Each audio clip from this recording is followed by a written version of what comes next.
Greetings to all auto sales professionals. Once again, we are very happy to present to you our Auto Sales Weekly Bulletin, especially sourced and adapted for auto sales professionals, like yourself. True? Believe me, this week's bulletin may open your eyes and your mind. Do view it for yourself and you will agree with me. True? Joke aside, by the way, if you don't know me yet, my name is Madam Sophia, a virtual assistant to CTM Joseph NG, your sales and marketing e-coach and mentor. For starter, I will deliver this week's message. Enough of my long intro, and without any delay, here is a breaking news. Sime Darby Motors teams up with TNB Petaling Jaya, Tenaga Nasional BHD, TNB, and Sime Darby Motors, SDM, Malaysia plan to team up to support the country's low-carbon mobility ambition. In a joint statement, both companies announced that they had signed a Memorandum of Understanding, MOU, for a 2-year collaboration to explore various initiatives to accelerate the adoption of electric vehicles, EV, including ensuring a network of highly efficient EV charging infrastructure to support the growth.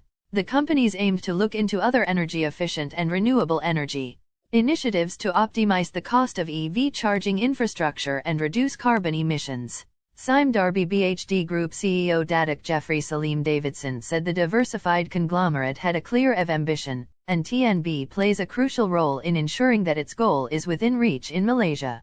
TNB plays an important role as enabler in helping us achieve our target of a more energy-efficient product portfolio by 2025 and becoming a leader for EV in Asia-Pacific, he said. We are in 19 markets in the Asia-Pacific, all of which are at different stages of the EV revolution. As the partner of choice for some of the world's most admired automotive brands and with capabilities across the full value chain, we believe that we are strategically positioned to be the preferred partner for the transition, he added.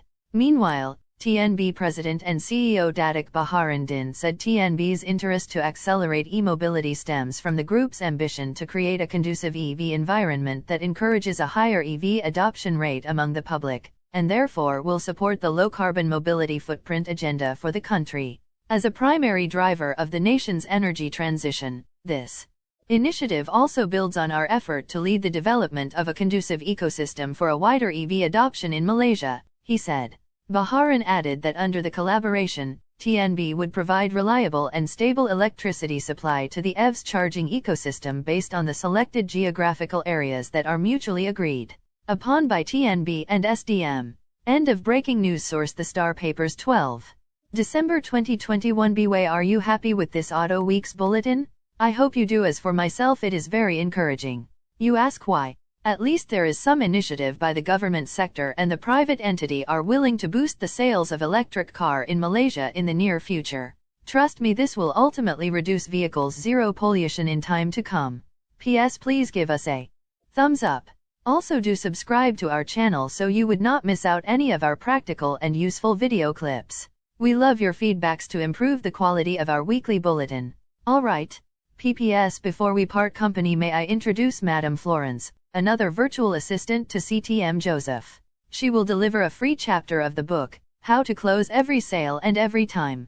Until we meet again, this is Madam Sophia wishing you a fond goodbye and happy selling. Thanks a million. Thank you, Madam Sophia, for appointing me to deliver the Chapter 18. That is the summary close. It's from the book, How to Close Every Sale and Every Time, written and published by author CTM Joseph NG. Without speaking another word, may I introduce myself as Madam Florence, another virtual assistant to CTM Joseph NG. Alright, here is the free chapter for you. Chapter 18, the summary close. Quote, closing the deal is not just selling, it is moving people from where they are, to where they should be. Helping them make the right choices and take action toward their financial freedom, peace of mind, and legacy. By Farshad ASL, he is the embodiment of the American dream. After emigrating from Iran to the United States, with only $400 to his name and barely able to speak English, he rose through the ranks in business to create a powerfully successful enterprise. Allow me to kickstart this chapter with my personal secret. Okay. To be very frank, when it comes to discussing the terminology when describing sales personnel's outlook on summary close, there are things to be clarified. As for me personally, and I know of many sales people who hold prejudice against these terminology and would publicly declare the disconcern. Like many of them, I faced the same problem before. Nevertheless, let us look at summary closing, whether it does works. All right. Believe me, this one of the most powerful sales closing techniques you can honestly use without a shadow of doubt. Really. So what exactly is the summary close, and how does it work? In this chapter, we'll look closely at what the summary close is, why it works, as well as some of the key ingredients you need prior to using it. First thing first. The definition is, first. Put simply, the summary close is summarizing various things a potential client wants with the outcome they're looking for, and then asking for the sale. Makes no mistakes, it must involves repeating back what they are after, then formulating the outcome they want by achieving what they want. On the other hand, sometimes we ask ourselves this question: why does the summary close works well? In truth, the summary close is an excellent closing technique because it doesn't make assumptions on what they're after.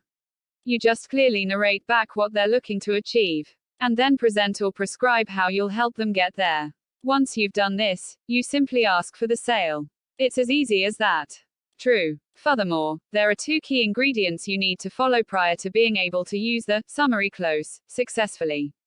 Some words of caution. There are things you need to do prior to using a summary close. To reinforce, it must be clearly stated that before using the summary close, there are two key ingredients you need to include, as well as you learn from your potential client.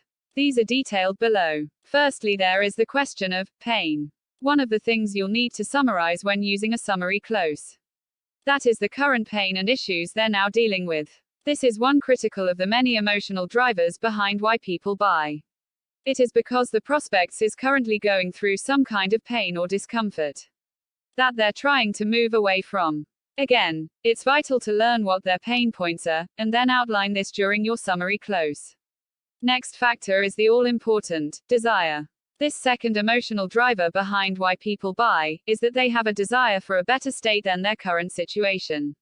Frankly speaking, the word desire could be branded in a few ways. These include a positive outcome, their end goals, or a future state. To be crystal clear, when you're summarizing and using the summary close, you also need to outline the desire they're hoping to get when they have a solution. By the way, don't focus on features and benefits. Additionally, one of the key errors people making when using the summary close is they just talk about the features and benefits of their product, assuming that is a summary close. Believe it or not, it isn't. The reason the word summary is in there is because you need to summarize the issues they're currently facing, the ideal solution, and end goal they'd like to get to. Then how you can help get them there with your product or service.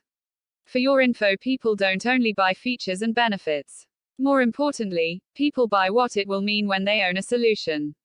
Now that you know this, it's important when articulating the summary close. You expand on what it will mean when they have their pain points solved, as well as their end goal. Get my drift? Summary. Not to sound like a parrot, allow me to repeat some salient points. Any problem? Do remember the famous words of Farshad Asl, he is the embodiment of the American dream. Then do remember the evasive terminology when describing sales personnels and our views on summary closing. Also be aware for ourselves the summary close does work well or not. Further, we must take heed of the two key ingredients of pain and desire prior to using the summary close. Finally, people don't only buy features and benefits. Does this paragraph acts as an excellent reminder for you?